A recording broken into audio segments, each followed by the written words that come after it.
Okay, so before we start, you want to make sure you have everything. You want a clean glass of water. You want your watercolor palette.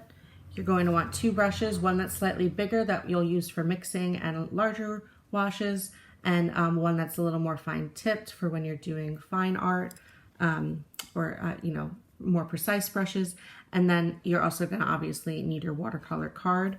I also recommend having a paper towel, a few clean ones actually, for if you need to blot any mistakes or excess water, or even just to blot your brushes on when you're rinsing and about to go to a different color. You also might notice that you might need to change your water sometimes, or maybe have 2 so that you can dedicate one maybe to lighter colors and one to darker colors. Because if you're using dark colors, which we usually are with galaxy painting, your water might get dirty pretty quick. I also did want to show you here, my palette is a little bit different than yours. I'm using my palette from home. It's a very not expensive beginner watercolor palette, but you'll see that I actually use the clear side over here for when I'm mixing colors. Your palette that the library is providing also has clear covers, and you might be able to use that to mix some colors. Maybe you want a darker purple or a darker blue and you mix it with some black. Or if you want more of a reddish purple and you want to mix some red in, you can do that over here. And because it's watercolor, you'll be able to clean it later. It might stain a little bit, but that color won't affect you being able to use it in the future. First thing we're going to do is actually practice a technique called bleed. So you're going to put down just a few strokes of a color, and then you're going to take a secondary color and you're going to go kind of right next to it. And if you're not seeing much bleeding action, you can come back in. This is just water, and I'm just kind of blending them together here. So there you can kind of see that bleeding motion. The more water you have, the more they're likely to bleed together because the water is going to make them travel. So this is just to give you an idea of how the colors might interact with each other. So you just might want to practice this on your little practice scraps. It also might help you know what colors you like next to each other. Maybe you really like the red and purple or the blue and purple, but you're just not a fan of the green and red. That's all going to be personal preference when you're making your galaxy. So the first technique I'm going to show you is actually pretty simple. You could do this on all your cards or just some of them. It's really up to you. We're going to use one color and we're going to start very dark, and then we're going to kind of gradiate into a lighter color. So for this one, I'm actually going to use a very dark blue that I'm going to mix with some black to make it just a little bit darker.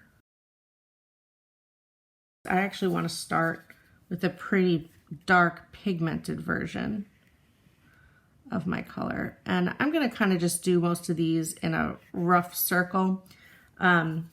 I kind of like the unfinished look of eyeing the circle yourself, but if you are very worried, you can take a white crayon and you can kind of make a circle with your white crayon, and it'll be hard to see. The white crayon will stop everything from bleeding past it, so you could create kind of a perfect circle.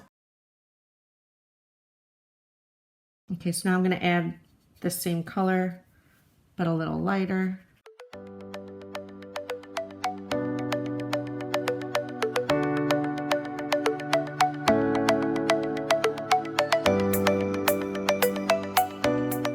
You'll see I kind of have a clear gradation now. If you need to lift any color, you can take just your brush with water and you can kind of lift it. So you can notice it a little more up here. But I actually want to make mine a little darker.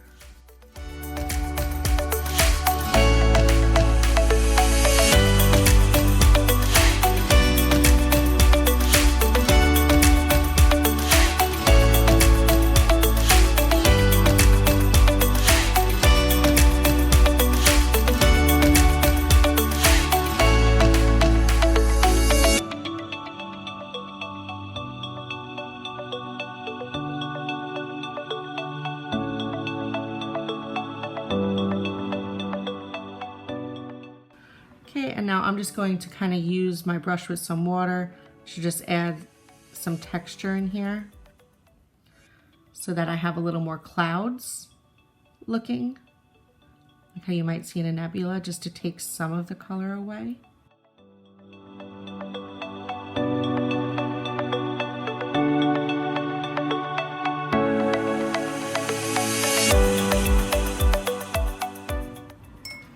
Okay, now I am going to leave this to dry and we'll check back on it later. Okay, so we're back to kind of our beginner night sky one. So for this, I'm just going to be adding just a little bit of detail to give it a little movement. So I'm just kind of adding my blue-black mixture here. And then I'm just going to use some water to soften the edges where it bleeds in.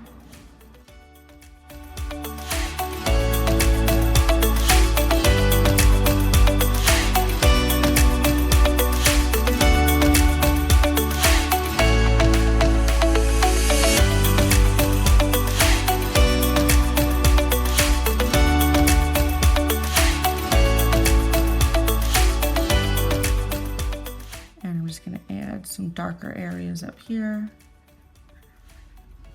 And then I'm going to use my brush just with some water. I'm actually going to switch to my smaller brush just to add some cloud-like movement.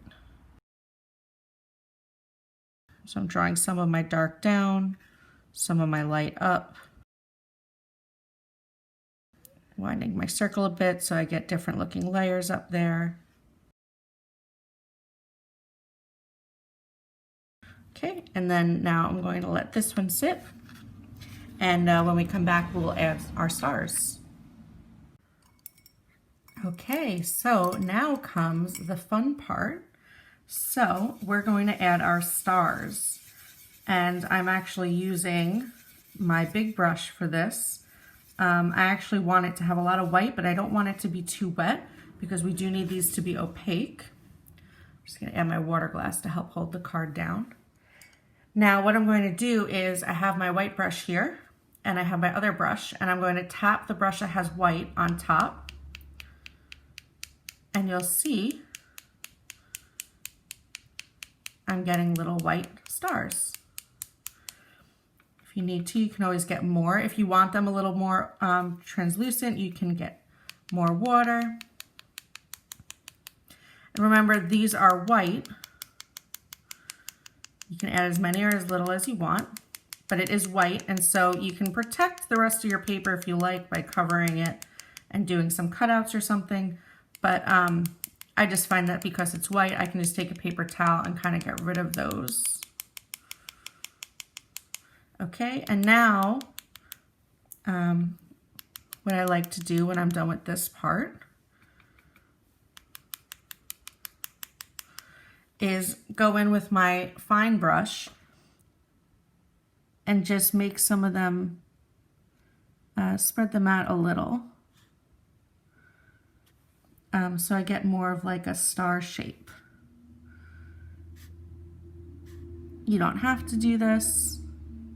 I just like to kind of draw them out a little because I find that it looks a little bit less like paint splatter. Not all stars are perfect. You also can, if you have like a white gel pen or something, you can use that to kind of more add stars with a little more finesse if you like.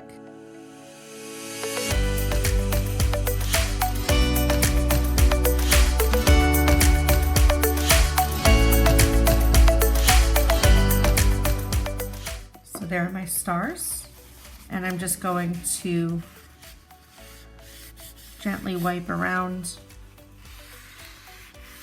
with my paper towel to pick up any of the white that fell when I was splattering. Okay, and then when this is dry, you can add whatever words you like. Okay, I'm going to be adding my text. I'm freehanding it. Again, I encourage you to practice if you're not sure, and you can always write in pencil and then go over it.